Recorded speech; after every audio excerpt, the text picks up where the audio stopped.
We are again born just in time to die in the Middle East. Possibly. Can't We'll see wait. Let's fucking go. It's kicking off again.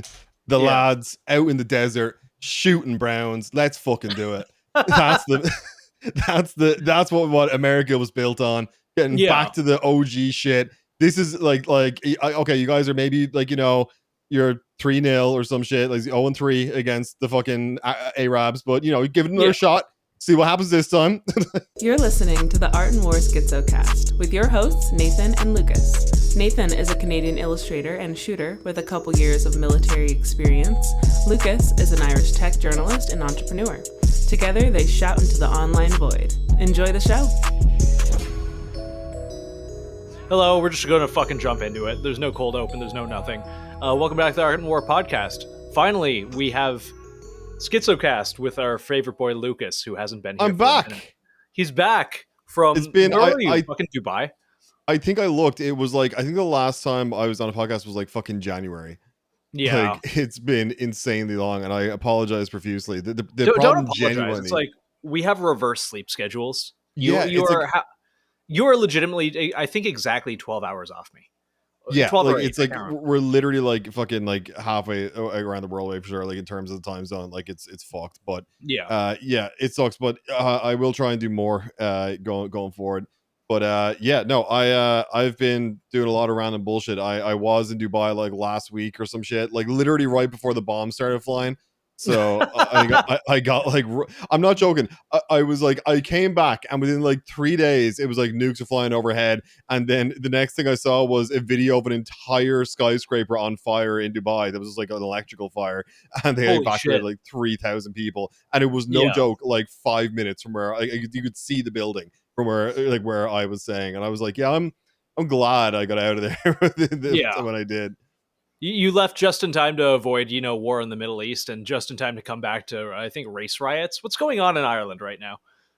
Yeah, so that was, fucking hell. So the race riots. This is the big distinction I think people aren't getting with it, is that there's been multiple race riots, but these ones the most recent ones were in the north of Ireland, which is technically still part of the UK. That one is separate from where I live, which is the Republic. There's Northern Ireland and there's the Republic of Ireland. So that one was basically it's the exact same situation as fucking all the other ones. It was that basically they had 4 rapes in the case, of course 3 weeks, and then a young girl got attacked, and people proceeded to just burn down the homes of the dudes that did it, and set fire to a whole fucking street. And then my favorite was that they were evacuating people from these areas to a local leisure center, and they announced it, and an hour later they were the leisure center's on fire too, the whole center's burned down. And I was the lads just saw that, we're oh, we know where we're going, and they just fucking ran down there. But yeah, it fully kicked off. But it's been the same. There's been I'm sure I've talked about it briefly, but even here down in the Republic, we had 3 or 4 separate major incidents where one was some Muslim dude was tricking gay guys to come into his house, and then he literally cut their heads off. Fucking what? Yeah, he literally decapitated them. He was going on Grindr and being yeah, come bang me, and then they come over and just cut their heads off. Holy shit. Then the big there was 2 big ones. The first big one was a local school teacher was a guy, of course an immigrant, attacked and tried to rape her, and in the process she fought back, and he ended up practically cutting her head off with a knife. He sawed through her neck while trying to rape her, and she was 22 years old or something. Holy shit. He was found, and she actually managed to stab him during that, and he ended up going to the hospital with the stab wound, and then he of course got arrested. And then his whole family also got arrested because they were all involved in covering up the attack and lying for him. And now 2 of his brothers have been sentenced. He's still awaiting trial. That was a year ago or so. And literally, I want to say a month after that incident, an Algerian dude went into the city center, and when a bunch of school kids were leaving school, he stabbed 4 of them and a random passerby, and killed 3 of the kids. And that then kicked off the Dublin race riots, where they burned down half the fucking city. So holy shit. I see it's almost great nothing here about it on the news except for Instagram occasionally in my news feeds, I'll see footage of it, but they seem to really be batting that down. Yeah, they're doing their level best. Like they're it's I've noticed this. Like I also have seen people confuse it with the UK as instant now as well, where the UK is now finally investigating the like rape gangs that were going around for ages, and like there's a Yeah, real after like a like decade. yeah, that happened for fucking ages, right? That Yeah, the fucking Tommy Robinson was talking about that in 2004. Like yeah, that's been like been talking about for ages. But the reason I bring it up is because you mentioned like the media is like they both are having the same reaction, which is they're trying to do the same old tired spiel of right wing propaganda is fueling these things, and this time it's just not working. Literally everyone is like, this isn't propaganda. We yeah. literally it's literally happening. It's like Every one go of us is seeing outside. it. Yeah, Yeah, yeah, literally, yeah. Like they keep trying to like install these like refugee centers here in Ireland, and like random, let's take a town of like 600 people and be like, hey, we're yeah, going to drop 500 Somalians in here, yeah. and they're paying like ludicrous amounts of money to like buy hotels and shit to do this. The government just purchased one of the largest hotels in Europe that's here in Ireland, City West Hotel, to turn it into a migrant center, and they're just going to Holy fill it shit. with dudes from fucking every part of the third world possible. Yeah, um and they try to do this in an area. What's funny is like it's always the working class areas that push back the hardest, and like yeah, and of course then they immediately get just fucking tired as like, oh, they're just racist or whatever. They tried yeah. it in an area called Kulak, where they wanted to put in like they wanted to turn an old factory into a massive migrant center. Now the factory previously had, there was a proposal to turn it into apartments, which are sorely needed here in Ireland as we have a housing crisis. Yeah, And I've heard of your rental crisis, and yeah, and every time you tell me, yeah, I was going to say they were denied the planning permission to turn it into apartments on the basis that it wasn't fit for living, essentially. And yeah, then they wanted to purchase it to turn into a refugee center. yeah. So So that was bullshit. yeah, exactly. And then the response for the people of Kulak was mass riots followed by burning the place down every single week. Like they would literally have like they would literally have people in to like clean it up and get started, and then all of a sudden be on fire again. And the government's response to it was they just said, "Okay, we're going to cancel the plans to do it." And I was like, "Oh, great! So now we know what works. We just have to keep burning them down, and Yeah, eventually you will give up." based, very, very, very based. I was going to say like all you really have to do, and I don't want to turn this into like a like yes, let's go burn down every immigrant domicile, whatever. But all you really have to do to start bringing people around to it is like get the working class to actually experience what it's like to live around the third world. And Yep. like I'm the child of immigrants. I know loads that don't suck and work hard and are good. Oh yeah. And then you suddenly import like half of New Delhi, and suddenly sexual assaults go up, and so do smelly Yep. people and pooping in the street. Oh no! Wow, Yep. I yeah, it's like hundred some of the percent. most tolerant people I know. And usually it's the working class, because like a lot of the upper class, live in the suburb, commute into town, go to work, get all your meals door dashed, whatever.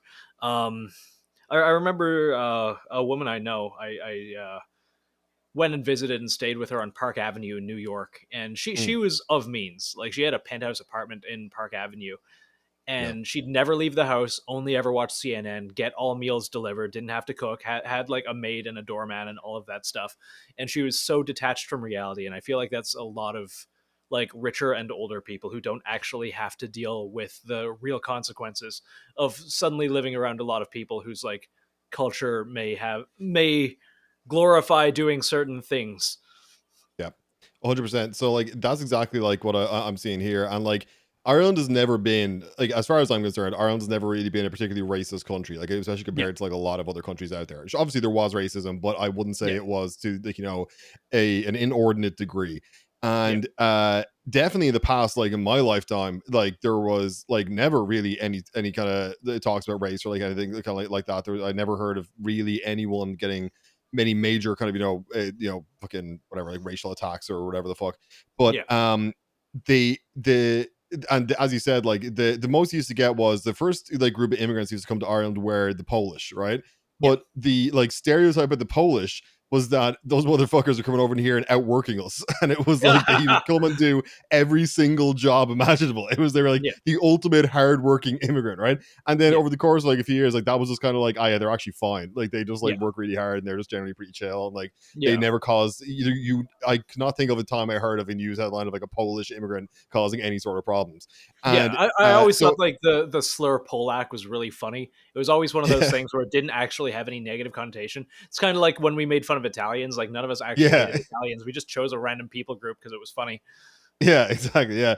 So Yeah, like there's you obviously like there was never like really any major, like issue. Like, and Ireland's always been very open. We always took in refugees and all that sort of stuff. That was like never yeah, really a big problem at a normal controlled like level based on what our capabilities were and the means we had to provide for our own people as well as for refugees and things like that. And that was like yeah, always like, yeah, that's obviously the like totally fine. Ireland's yeah, an extremely charitable nation. We've always given a huge amount of money to different charities around the world.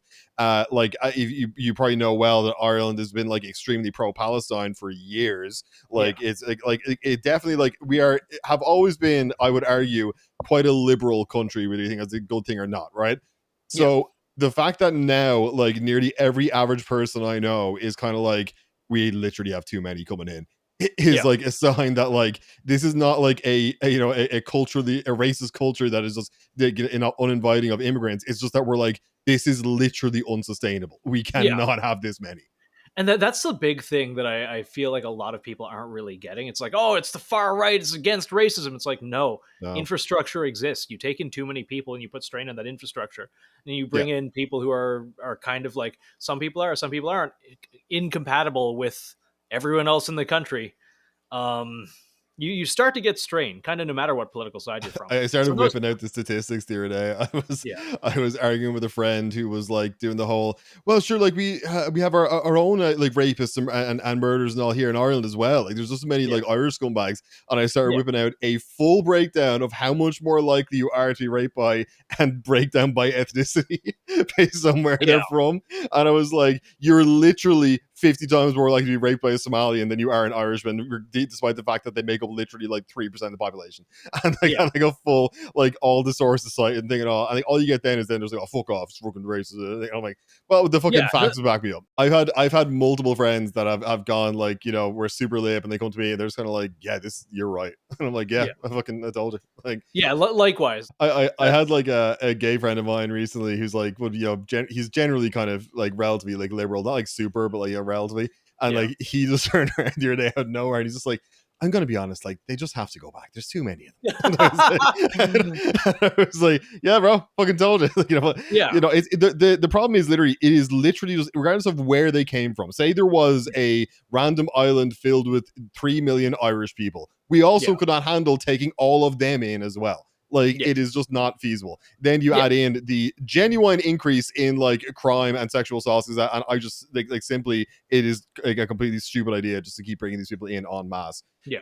I don't Poverty fucking get it at creates all. crime, and you put strain on infrastructure, you create poverty. Even if like everyone coming in was like a fantastic person who Yeah, absolutely was like no chance at all. Like, yeah, as you said, like bring in 3 million more Irish people, or yeah, 30 million more Canadians, or whatever. You just don't have the housing, you don't have the infrastructure, you don't have the exactly. healthcare. It's Like, fucking basic supply and demand. And yeah, also Ireland is a small fucking country. Like it is yeah, very, very small. And that's why I absolutely, always say that any of the problems that I see like in the US or in the UK, they have the same problems in Ireland on an accelerated timeline because we're so yes, small that it happens faster. Like yeah, if you the UK is a good bit bigger than Ireland, but it's not a huge country, right? But if you were to yeah, add in an extra, say 500,000 people, that would take probably a few years for there to be a major effect. If you do yeah, that in Ireland, that's like a major effect by the end of the week, where we're like, yeah, oh shit, like yeah, it's a problem. yeah, 100%. And what I don't understand, I've brought this up before, and I don't want to get into like weird, like bad part of the internet theories. Um, but like why is like every nation in the world doing this at the same time? And like the easy answer is because I saw like even though the liberal government in Canada is like, yeah, we're going to start deporting people again. Yeah, This kind of sucks. This is getting too much, and I don't like them by any means. It's the one good choice that they've made, and I really doubt they'll follow through with it. but immediately people within the party started speaking up, being like, "No, we need this. It helps the economy." Yeah, Um, we got the same shit. So we yeah, deported, no joke, we deported for the first time 39 people, right? We 39. deported Wow, that 39, right? really helps. Totally. And there was news articles on politicians coming out for weeks about how horribly racist and Trumpian this was, and how awful it was, and all this sort of shit. And then I It's like looked up the when you live figures. in your glass tower and you're like an upper middle class politician Yeah. who does not have to deal with the actual Well, fallout. in the same week that we deported 39 people, it was that we Yeah. deported them to Nigeria, right? We Yeah. took in something like 72 people from Nigeria. Jerry, And Jesus. I was like, all right, so fucking this is just a waste of time. Like, Yeah, it's pandering. It's political pandering. yeah, it's Um, insane. Like, but as far as like why you can go, like, I don't want to talk on a higher level as to why like the world governments are doing it, right? But if I Yeah. go to the more micro level of like Ireland, why is Ireland doing this? And I can tell you 100% exactly why without going into like any conspiracies or agendas. Yeah. It is Occam's razor. simply money. That Yes, is simply the only answer. I think Every that's the root of single most things. Yeah, every single one of our politicians, I'm not joking, every single fucking one is a landlord or has a family member or a friend who is a landlord that owns a hotel, a factory, a large building of some sort. And every single one is getting $1 million contracts from the EU to place these people in. They can ask, why is the EU doing that? But I can tell you the reason that the Irish politicians are forcing this is because they are profiting hand over fist. There is a Oh, guy, I'm not joking, literally it is a 20-minute drive from where I live. There was a local pub owner, and he owns a pub with a kind of small B&B attached to it, right? yeah, And he was offered to house something like 40 migrants in the B&B, which he was like can only take about fucking 15 people, by the way. yeah. He was offered 62,000 euro a month to Holy do shit. that. Yeah, And he said no, because, and I thought fair play to him, because he said all the young kids get picked up from outside the pub when they're going to school. That's where the school bus goes. yeah, And he was like, I'm not putting anyone at risk. I'm not doing that. And yeah, I was like, but like, I would also, the independent hotel owners, I don't blame them to a degree. If the government comes to you and goes, hey, we'll give you 10 million a year. You yeah, don't have to, you no longer have to employ staff. You don't have to pay for insurance. You don't have to yeah, pay maintenance costs. You don't have to pay utilities. We'll handle literally everything. You just sign this contract that says we can use your building, and you yeah, get 10 million a year. yeah. And like I I was think like, yeah, like, I'm not 100% surprised. it's They that. shouldn't, but I'm not surprised. Yeah.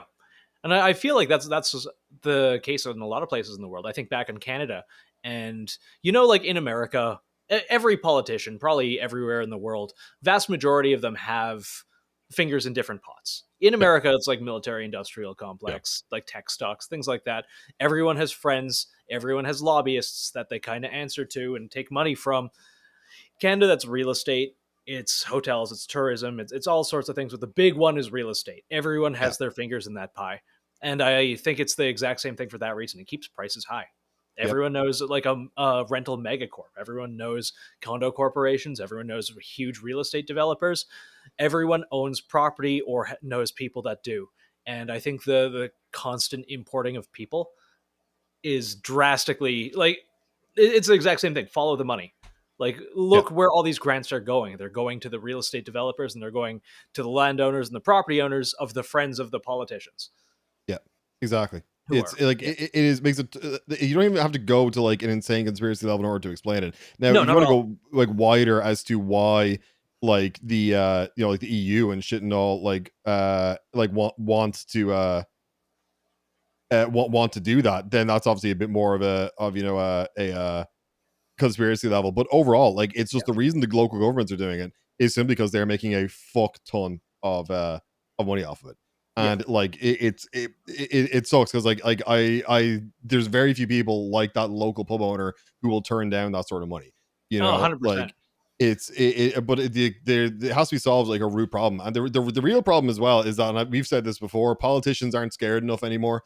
They just aren't. Yes, 100%. You know what changes that? Molotov cocktails. And I think the Yeah, Irish are really good at that. we are really good at that. Yeah, and Yeah. this is the Irish people are extremely tolerant and laid back, but Yeah. when we kick off, Yeah. Holy shit. I yeah, saw the videos from the latest kickoff, and dudes were just mogging cops. yeah, Like there'd be a Oh, dude, cop. our police force is dog shit. It's Like, awful. It's really funny to see like one cop waving a billy club around, and then like 6 dudes just football tackle him to the ground and just start beating the shit out of him. I Like, literally I love during the Ireland. Dublin riots, I saw that one dude's trying to cross the bridge. He's got his baton. And he's like, "Get back, get back!" He's surrounded by like 13 lads in hoodies, and they just batter him. And like, I was like, "Yeah, there's like nothing they can fucking do to this." Like, do you want to know like something that's like, especially given our relationship with the UK in the past, we purchased new fucking water cannon trucks from the UK government to use against Irish citizens, and I was like, Jesus fucking Christ, that's fucked up. I was like, That's yeah, I was like the 1916 rising cunts are rolling in their fucking graves. They're like, this is literally the Irish people using UK weapons on their own people, because they are objecting to colonization. Like, is insane. Man, it's actually wild. I fucking hate that. Yeah. Oh god. No, okay. It's so bad. Yeah, we've doom and gloomed enough. Yeah. Enough about this, and the fact that we are again born just in time to die in the Middle East. Possibly. Can't wait. Halfway there. Let's fucking go. It's kicking off again. The lads out in the desert shooting browns. Let's fucking do it. That's what America was built on. Getting back to the OG shit. This is like okay, you guys are maybe like, you're 3-0 or some shit, like 0-3 against the fucking Arabs, but give it another shot. See what happens this time. Yeah, and Iran's like the closest thing to a near peer enemy too. Like they are not Afghanistan. They actually, I've known a lot of Iranian people, and like admittedly most of them have come over here, but I see them just commenting on stuff because there's a fucking lot, and they're on the internet. Iran's a developed ass country. It's not like sand people in huts. They're around. Either way, we'll see what happens. Hopefully, when I was in Dubai, I was commenting that I was like, it's crazy. I said like how many American chains are here. Like I look out the window and I see Chick-fil-A and Burger King and McDonald's and all. I said I was confused. I was like, this is Dubai. Aren't you guys the original like Death to America, fucking Great Satan shit? Didn't you guys do 9/11? Why do you love all the American shit? My friend's like, no, that was the other Arabs. These guys are cool with it. Yeah. Like, oh yeah.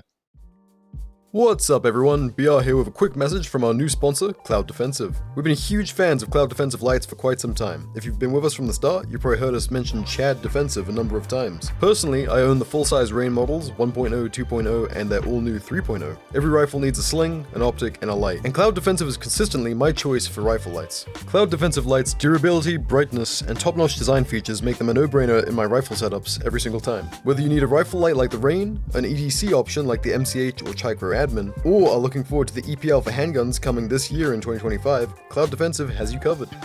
We're excited to partner with them, and as a listener, you can get 10% off site-wide using the code ARTANDWAR10. That's ARTANDWAR10. Every purchase with our code directly supports the show. Check them out via the link in the show notes or through our Seaburn Art link tree in our bio. Thanks for listening, now let's get back to the show.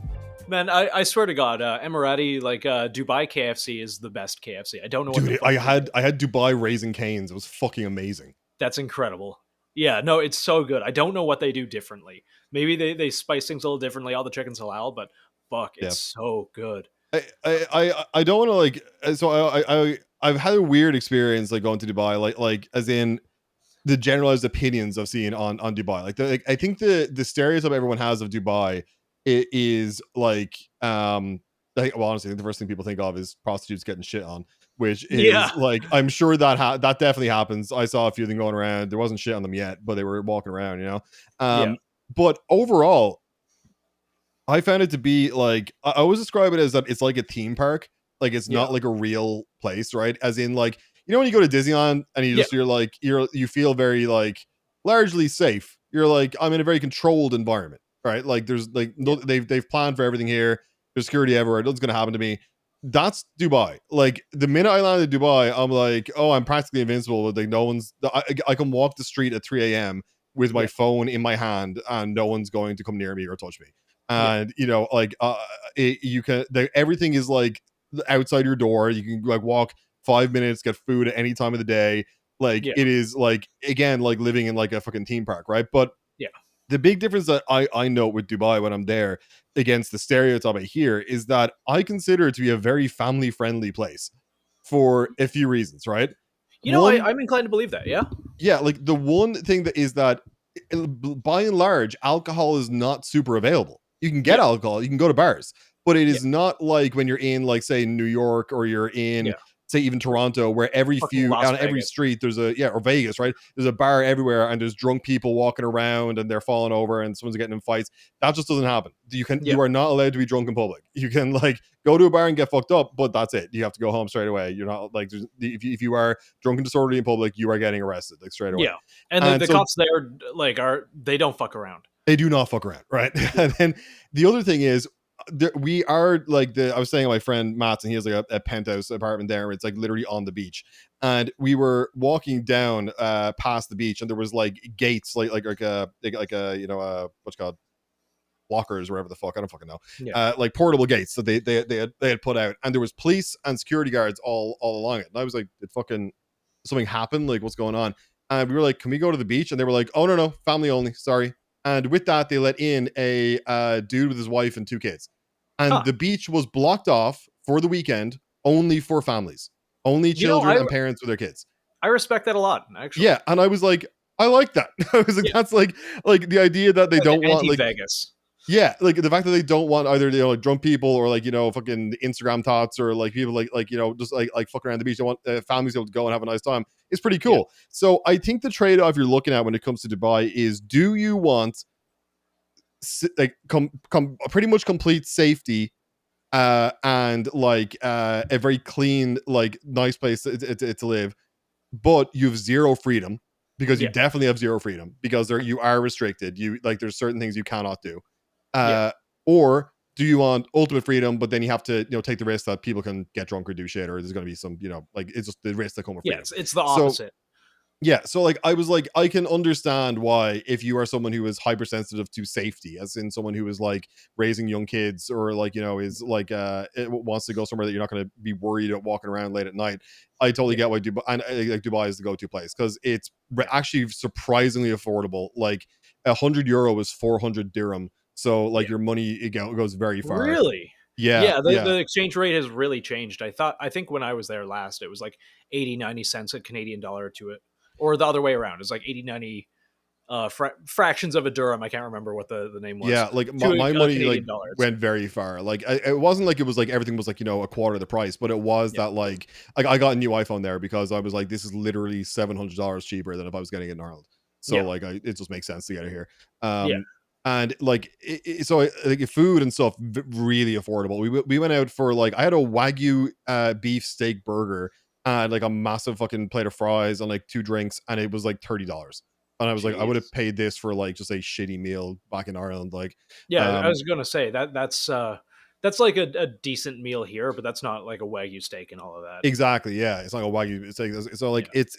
it's really just a trade off. It's so like, I don't think I think the what I call like the curly haired econ bros give Dubai a very bad name. You know, these dudes that Yeah. are on Instagram flexing fucking sports cars and shit. Which, by the way, that the sports cars and shit just eventually goes completely over your head when you realize that you can literally rent them for like $50 a day, and Yeah. like that, like, you're just like, oh, this is just like driving a used Toyota. Like, this is Yeah. not like particularly impressive. That's actually really fucking funny. Yeah, like, it's so like, I think it's really just like the types of dudes that go there that give it a bad name. But I think if you Yeah. do genuinely just want to go somewhere where, again, like, you're, first of all, you're not going to get arrested just walking down the street after having a few drinks. That's not what Yeah. happens. It's more like, if you are vomiting and like fucking, like, you know, starting fights, you're going to get, like, they're going to take you away and be like, you're spending the There's money cops yourself. everywhere, and I noticed, at least while I was there, they all had like carbines Yep.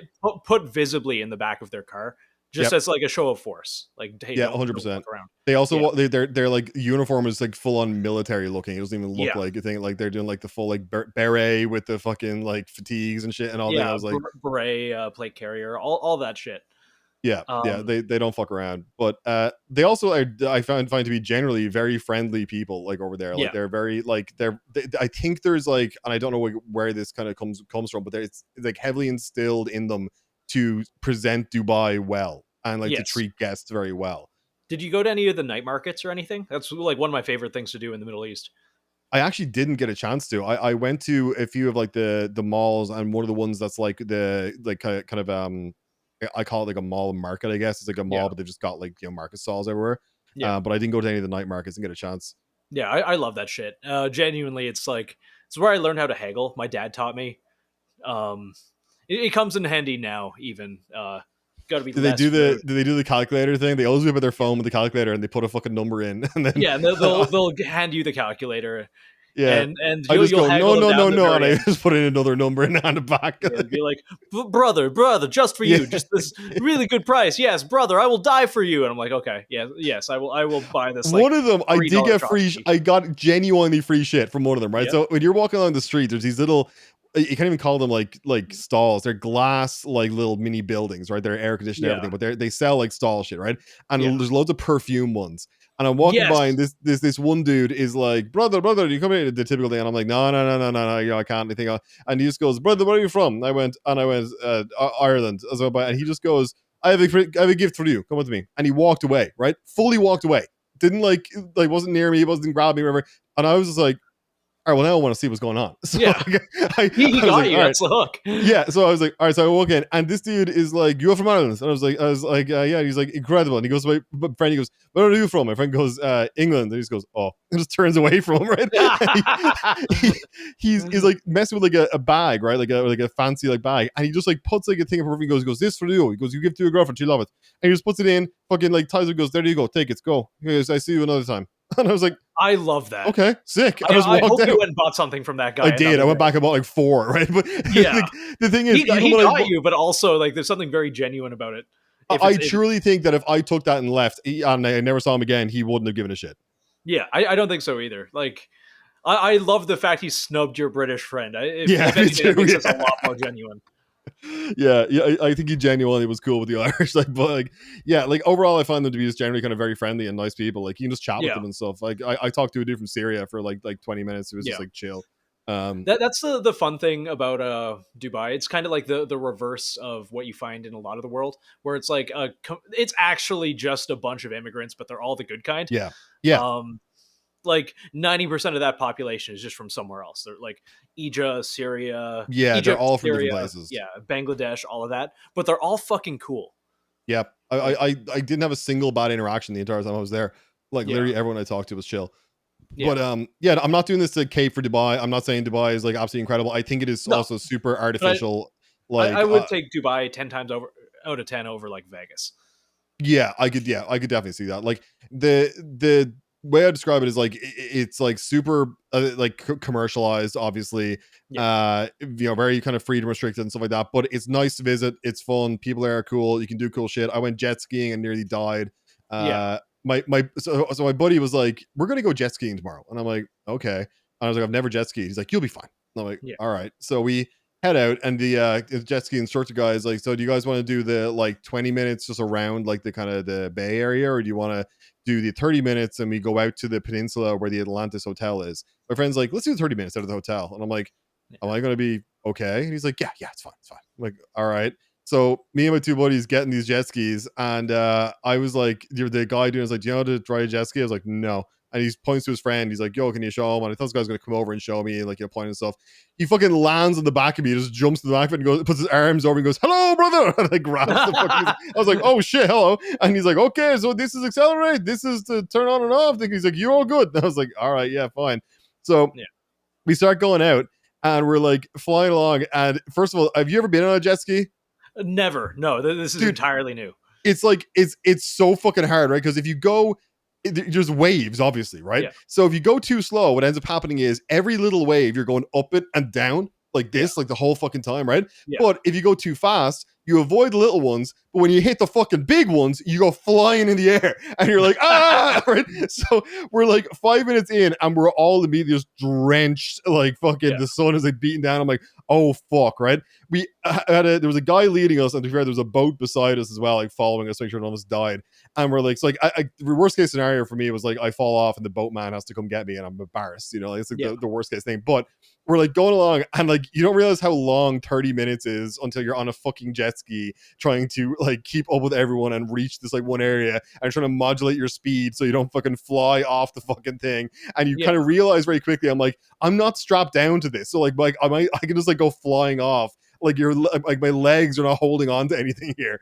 And so like, by the time we got out to like the hotel part, I've discovered I definitely have actual arthritis in my hands, and I was like fully like I can barely move my fucking hands, like I'm actually fucked, right?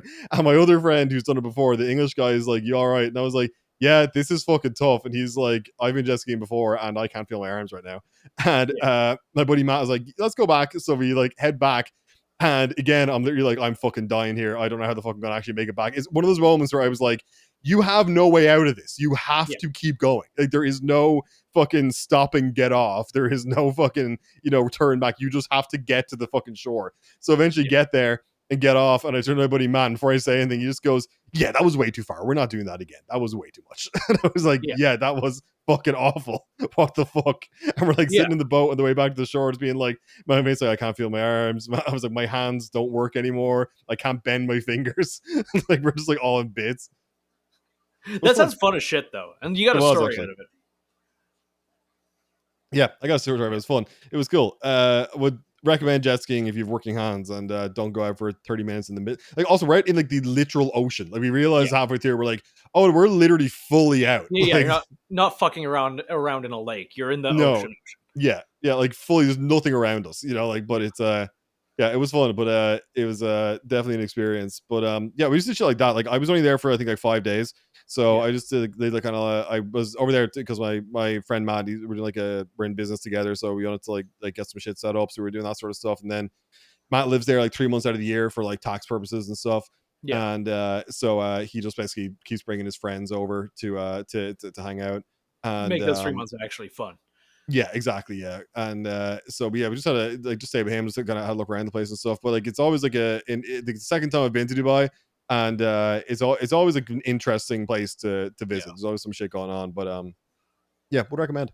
Yeah, I haven't been there in like a fucking minute, and I remember actually a similar experience to you. I was too young to actually do anything fun, but like I'd walk around at night and I felt pretty safe. Yeah, it was interesting. I've definitely brought this up in the show before. It was kind of in I don't want to say early development, but it was just becoming kind of a mega city.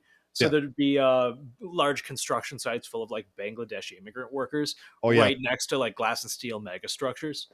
I don't know if that's still really the case, but like you take the wrong turn, you end up in like a labor camp. Made me feel a little weird. There's definitely slaves. Yeah. Straight up. Yeah. Can't glaze over the slavery. There's definitely slaves. So like, I remember when the last time I was there a year ago, they were just starting construction on this like a skyscraper beside my friend's building. And I remember going out and just seeing like 100 Indians getting off a bus and just walking into this building. But what I will say, I was there this time, building's fucking built, it's done. So like, it works. Okay, I took a pee break and I don't remember quite what we were talking about. That's my bad. But I did get another Mike's Hard Lemonade. Nice. I'm going to be whipping up the wrist for the confessionals. Hell yeah. Yeah, that's going to be soon. For anyone listening to this, we are having a Patreon confessional very shortly, in which all the Discord fellas will send us their confessions that we will anonymously play and give you Hail Marys to on live air. To avoid being blasphemous, we are a new church. We are the Branch Nethidians, and hopefully we won't the get Branch Nethidians is so good. I love that. Yes, we are both ordained ministers of the Branch Nethidians. So I started doing something. This is entirely unrelated. I just thought of a funny, maybe not even a funny story. Now I've said it's a funny story. It's not funny at all. But I was in Walmart the other day, and I saw two like middle-aged, kind of like late 30s to mid 40s women. They had a kid, and they're like bouncing balls and throwing them around the toy section. And I heard an employee go over to them and ask them to stop. And, they got in a big argument, like, why should I? So-and-so, we're not doing anything wrong. And, I eavesdropped on it because I'm weird. And, I live in a small town. There's nothing better to do. Yeah. So they all went their separate ways. The employee's like, yeah, you can't do that for liability reasons. The women are just kind of, arguing back. On the way out, I see them go over to customer service, and they start complaining, being like, yeah, your employee verbally harassed us. They were very, very rude and so. Like, her name was so and you should give her, a. So I decided that, it is as good a time as ever to use my free will. And I walked over to the manager that they're talking to, and there's a small crowd of employees around at this point, and I'm like, hey guys, I was, an aisle over, and I kind of saw the entire thing happening. This woman is lying. This woman is lying. It was nothing of the sort. It was actually an incredibly vicious verbal assault that she and they both did to your employee. Frankly, I would be ashamed. I can't believe the example you were setting for your daughter. And then I started to lie. I was just like, just started adding shit. I just started adding shit that they did not say. I'm just like, she was telling them that she'd do whatever the fuck that she'd want. She'd burn this store down if she had the opportunity. And I'm deadpanning all of this. She called her the N-word, hard R and everything. Yeah, I'm going to start putting some of these in my back pocket. And these two women are like, because at first it's like, yes, it's true. Did they verbally assault the lady? Kinda. I mean, they were assholes. But I started injecting all these things they did not say. And they're flipping out at this point. They're like, pull the cameras. I didn't do that. Why would you do that? Because, like, who does that? Who walks over? And, like, yeah, no one's going to believe you would just walk over and lie. Yeah. So, of course, at this point, because the employees are looking at them like they're fucking assholes, which they are, but not remotely as bad as making them seem, they just like very quickly grab their stuff and leave. And while they're on the way out, I just like stand behind a fixture so none of the employees could see me, and I just flip her off. And I'm just like no one will ever believe you kind of thing. Yeah, that's great. I love that. That's really funny, and I really hope I get to do that again sometime. If you're listening to this, please, God, please, if you have the opportunity to fuck with a Karen, just do it.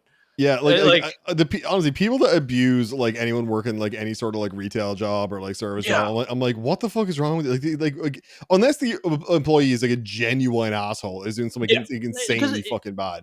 Like it does happen. Yeah, it does absolutely. But like unless it's that, like, why the fuck are you spending your time just abusing this poor person who's working for like fucking minimum wage and like really like is like does not give a shit about this job? Why are you making their day fucking harder? Like, yeah. I think I saw Snuffles. Yeah, he made a room. He made a confession booth. Perfect. He's made the confession booth. Sadly, it's not going to be super anonymous, but maybe just for us, I'm going to like close my screen and let him open it one at a time, so I can see, or just like minimize it to the point where I can't see who's confessing. I'm gonna look him right in the fucking eye. I'm gonna actually, you know what, Nathan? I'm gonna use my fucking teleprompter that I genuinely have, so I can look. You have a teleprompter? Yeah, right. It's set up right now. I'm using it right now. I can see you, and I'm looking right at the center of the fucking camera. I'm making direct eye contact with you, Nathan. That's very unsettling. I don't like it, and you've done it for like 10 seconds. Yeah, imagine me just staring at you, going, "Confess your sins. Confess now." Man, fucking what's it? As usual for the Lucas and Nathan Schizo Hour, have you consumed any good media lately? Sinners. You told me that, and it's been at the top of my watch list. I really enjoyed it, and I know that people are just gonna be like, "Oh, it's just more shit about fucking racism in the South America." It's fucking a hell of a lot more than that. There obviously that is an element to it, but it's also like the fucking main dudes are not like, you know, super clean cut, good, normal, like hardworking dudes who happen to be black. They're fucking cool ass mobsters that work for Al Capone, and then the like whole main plot of it of like, and this is the part I think you'll really like, right? So the idea is that obviously they start up like a kind of a, what do they call them, like a juke joint. It's like a club, right? So they have this club going, and it's like blacks only because it's like Jim Crow era, and up rocks this white dude with these two other white people, and they're like, we really want to come in your juke joint and have a party, you know, and they're like, now you're white, get out. And your man's like, but it's, the music is incredible. We just want to come in and, you know, play a few tunes of our own. And they go, look, and then they play this like song, and like it's like banjo song, and it's actually fucking great. And they like sing this whole song, and they're all like, yeah, no, you can't come in, like fuck off or whatever, right? Long and short of it is they're fucking vampires, right? And the lead guy is played by Jack O'Connell. Jack O'Connell was first in the TV show Skins, and his whole character in this is he's an ancient Irish vampire. And he I just looked him up. He looks like a vampire. He's incredible at accents, right? Because he starts off doing like a southern accent, right? That's his all these like a typical like southern boy or whatever. And my favorite is when he's trying to come into the joint. They're like, "How we know you all not clan?" And he's like genuinely offended. He's like, "Sir, my God, we believe in equality." Right? He's like full on just being like, absolutely no way are we racist. We just like the music. And they're just like, yeah, no, you're not coming in. But it's revealed like later as it goes on that obviously he's a vampire, and then the don't vampire, spoil the too much. Don't spoil too much. I won't go too much in, but the vampire lore we're dealing with here, you know, obviously different types of vampires, or whatever, is hive mind vampire, which I think is cool as fuck, right? Yeah, I've always liked that, like the mid 2000s kind of like vampires as a creature colony. I wouldn't even call it full on hive mind. It's more like shared memory. So like basically the only part of this, so this isn't a spoiler, but like the people he turns, there's a whole scene of them singing a very famous Irish song, and Jack O'Connell's voice is like perfect Irish accent and is singing the Rocky Road to Dublin, and it's fucking phenomenal. And it's like all these like sick cool like black southerners and like white like hillbilly dudes all just singing this like unreal Irish like trad song. And it's like one of the coolest things I've ever seen. I was like, this is absolutely fucking awesome. But I just love the idea of like ancient vampires like coming from like, you know, and I in my head, Michi was like, wonder why they made him Irish. And there's two reasons for this, right? That is according to the director. Reminds me of Preacher a little bit.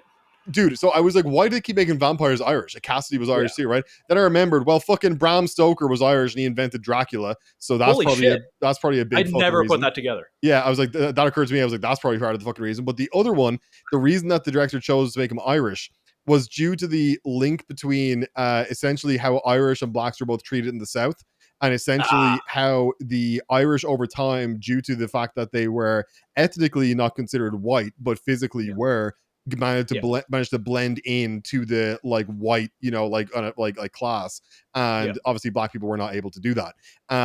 And like it's just a very interesting kind of like comparison of like the Irish culture and how also how Irish music affected kind of Black American music, and how similar the cultures were together. Both, you know, came over on like, you know, obviously slave ships and then the famine ships, you know, at the same time, and they were treated very poorly like on both sides. And then the slow kind of like how their cultures evolved together. I just thought it's like a super interesting take on it, and to combine that with the vampires and horror was fucking great. Yeah, no, so, I like it a lot.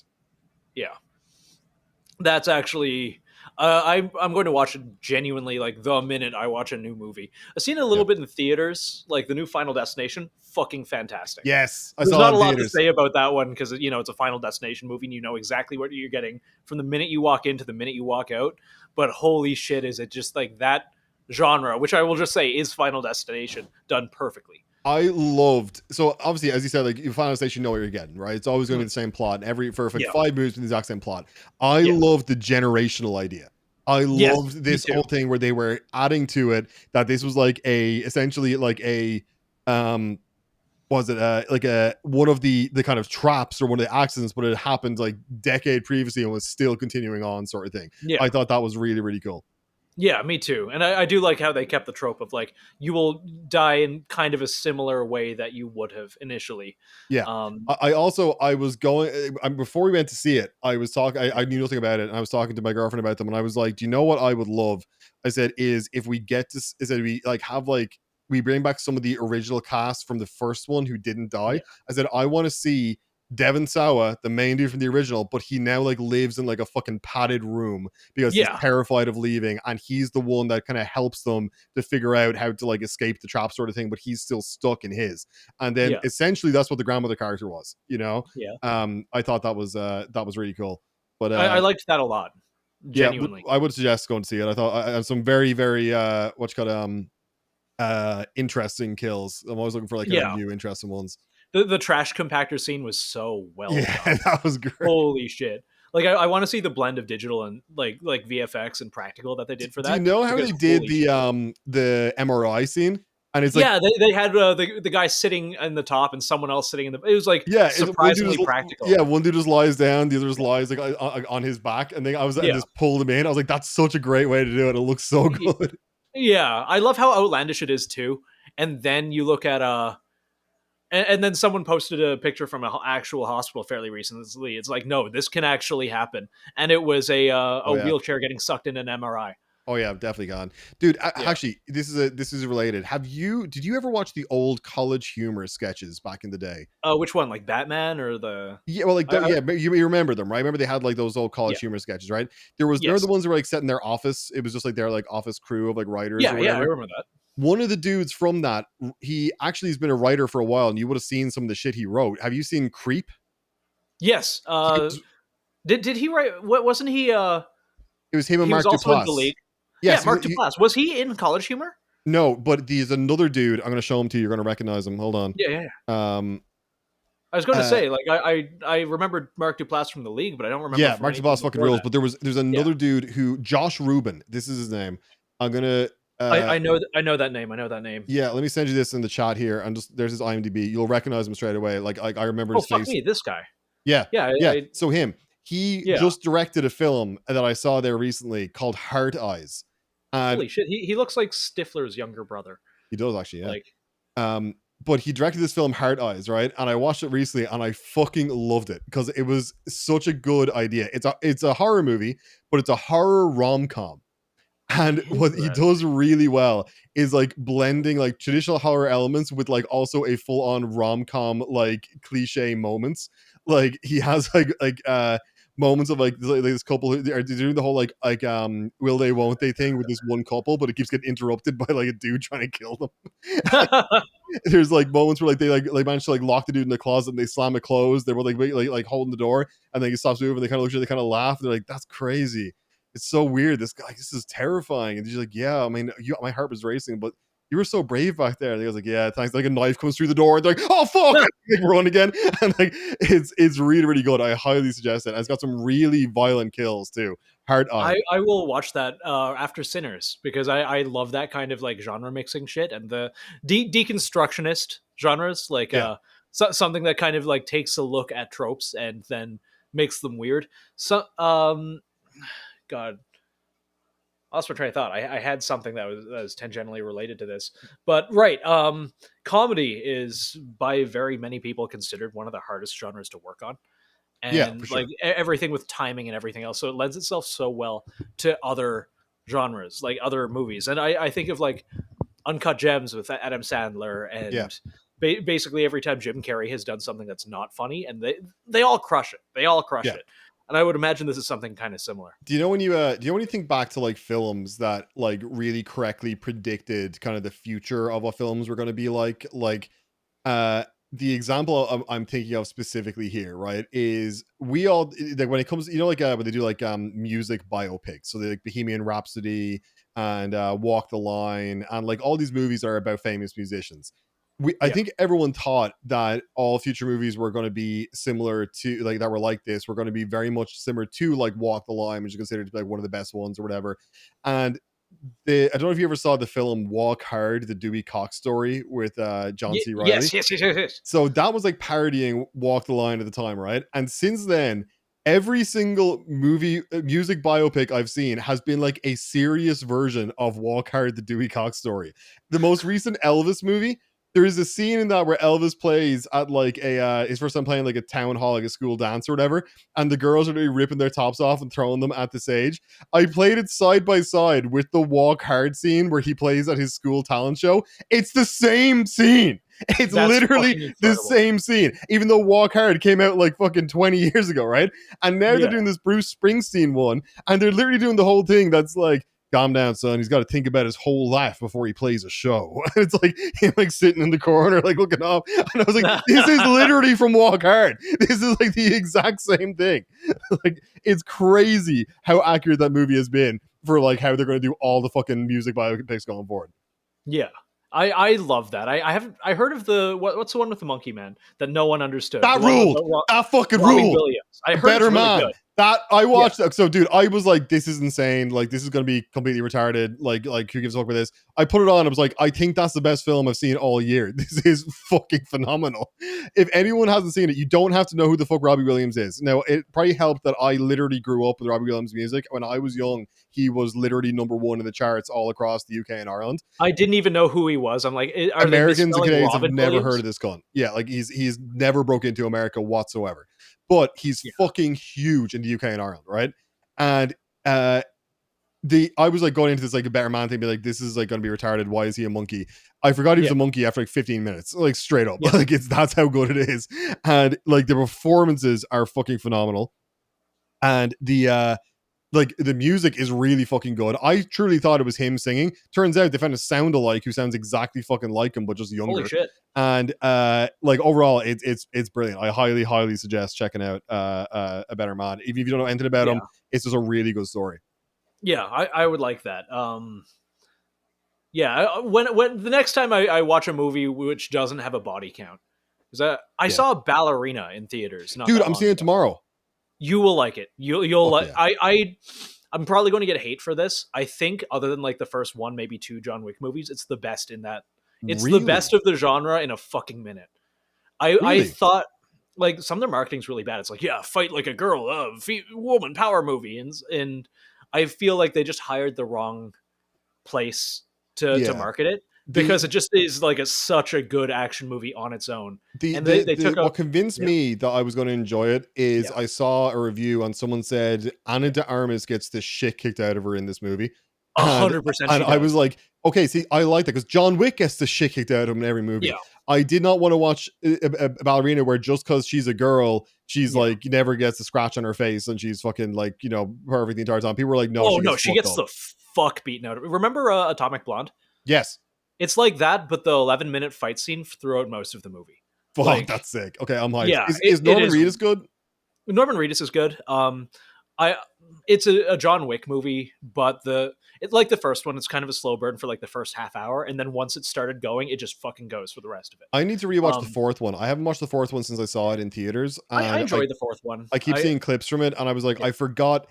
I remember watching it in theaters. I was like with my mother, I think, and I genuinely got fucking hard when he went up the stairs and the camera panned up to an over the top fucking view, and we got a Hotline Miami fucking section, and I was like, that yes, was so good. Yes, the 12 shotgun. Fuck, that was good. I was like, this is everything I've ever wanted. Dude, okay. If you're listening to this and you don't want any Ballerina spoilers, I'm just doing like action movie sequence spoilers, not plot. There's a flamethrower duel. There's grenade fights. There's an entire scene where it's like, in every John Wick movie, he'll go to the sommelier and the like hidden walls will open up and there's like tons of really fancy guns everywhere and they start talking through them. This happens in Ballerina. And another thing that I really like, there's none of that bullshit like bulletproof suit stuff. It's like, it was like back to the first one. Okay. So like all the walls open up, whatever. Like she's in this little hidden fancy assassin gun shop, and they're like, "Yeah, this is the TTI, whatever. This is the TTI Ballbuster 12 gauge. It's got a Trichicon offset sight for when you get right close and then." Halfway through an explanation, the door blows open. A bunch of dudes come down, and she has to kill them all with no fancy guns, just like environmental kills. And it's fantastic. So many people explode in this movie. It is, you'll like it. I'm hyped. I'm looking forward to it. I'm always very impressed these days when a film actually, especially an action film, actually has like gore and violence, because so many of them seem so toned down. I watched the amount of people that just turn into just balloons. Fantastic. Yeah. Like I watched this film the other day, Fight or Flight. Not going to say it's like a 10 out of 10. It had a very I want to call it like Chinese production made movie. When it's a Chinese movie, but they can afford like 2 white actors, and you get like it was like kind of like that, but the fight scenes were phenomenal. It all takes place on a plane. It's very like Bullet Train. It's Bullet Train on a plane. I like Bullet Train a lot. Me too. You recommended that to me too. Yeah, and it's Josh Hartnett from Trap, and it's him basically on a plane fighting a bunch of dudes. And I was like, this is sick. But there's a scene near the end that I was like, I can't believe they're doing this. Like again, just an action sequence spoiler. Full on just uses a chainsaw just against like 8 dudes. I saw trailers for that. He's full on just like the dude's stream is cutting right through. I was like, sick. This rules. I love that shit. Fuck, I love action movies so much. Me Like too. good ones. Yeah. I saw the new Mission Impossible in theaters just a Haven't couple seen days it. ago. Haven't seen it yet. Is it good? It's Well, no. like Here's Fast and a the question: Is Furious. it It's dumb. are the stunts good? That's all I care The about. stunts are good. There's not as many of them because Tom Cruise is in his like mid 50s. The stunts are really, really, really good. The writing is, as usual, just bullshit. But obviously, you don't walk into a Mission Impossible movie looking for good writing. Like, all I know is the meme of the entity wanted us to do this. Like, is the only meme I know from that movie. Dude, the writing is bad. It is unbelievably bad. But I think, like, I've got fond memories watching Mission Impossible while I was young. Same. And I feel like if we, you know, being media literate now, or whatever the fuck you want to say, if we went back and watched any of them, we'd think they're bullshit. Oh, yeah, absolutely. It's probably just like they're following the formula. And I can't really speaking of going back and watching films, only the other day, I don't know what triggered it, but I suddenly went, those were fucking great. I need to rewatch them. You remember the Bourne movies? Yes. I want to rewatch all the Bourne movies. And then it reminded me of that spin-off one they did with Jeremy Renner that was actually good. And I was like, it never went anywhere. Yeah, I was like, I really wish they continued that with Jeremy Renner, because Jeremy Renner was fucking sick in that. Yeah. But yeah, I want to rewatch all the Bourne movies. They were actually really fucking good films. Honestly, yes. I didn't like what they did for camera work for a while. So yeah, I will say they're kind of shot like shit, but I also acknowledge that's kind of the style of the day. Well, the reason that they did that was at the time they were apparently had a really short shooting schedule, and the director literally just hired the guys that were the film crew from, I think it was The Shield. Remember The Shield, the TV show? Yes, I remember that. Yeah, so he just hired literally the TV crew, and he was just like, we need to shoot this quick as fuck, go. So that's why they were like, okay, we're doing this all handy cam style. And he was like, all right. Like, yeah, I understand why they did it, but I do genuinely think they ruined action movies for a minute. They did. Because they realized they were like, oh, we can just shoot everything like this, and it covers up any like shit choreography and like effects and shit. Yeah, just like low budget. I remember that. What's that kind of dog shit movie that came out a while ago? It was like U.S. Army propaganda, but I enjoyed it at the time. Battlefield LA. Dude, yeah, I saw it in theaters, bro. Yeah, man, it was fun. Like it was also shot kind of like I feel like I actually kind of I don't blame Steven Spielberg for it, but remember Saving Private Ryan? Yeah. Like they did, I want to say they were one of the first people to do that. And the whole idea was like they were imitating the feel of shaky cameras for war reporters who were like on the beaches and, you know, going through war zones. And then it became the norm in action movies for about 20 years. Yeah. Oh, it definitely did ruin it for a bit because like it's still a case of like when they did it, it was for a specific reason and it worked well, but then everyone else just started relying on it to hide lazy work, you know? But 100%. I know we got to go to the new episode soon, but I want to mention this super quickly. I saw Warfare. Oh, I heard that was so good. That's also one of the best films I've seen in fucking ages. Me and my girlfriend were watching it, right? We thought Alex Garland too, wasn't it? Yeah, Alex Garland. Yeah, we were like, the film ended and it felt like we've been watching it for like 20 minutes. We were that locked in. We were like, how is this over now? This is insane. Like, it is one of the most like fucking intense films I've ever seen. I loved it.